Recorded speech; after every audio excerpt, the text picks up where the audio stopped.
Here we have a £185 5-star burglar alarm system.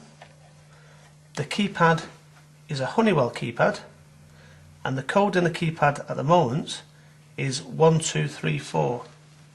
So if I put 1234 in, that'll turn the alarm system on. If I put 1234 in again, that'll turn the alarm system off. Now, if I want to change the code from 1234, it's as simple as pressing the program button, which is the second one up, the old code, which is 1234, then you press 81. Now when I press 81, that takes into the code change function. Now if I put my new code in now, let's say 2378, that code's been accepted, and I just press the reset button twice.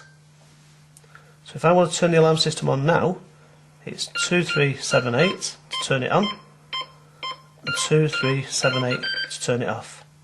It's as simple as that.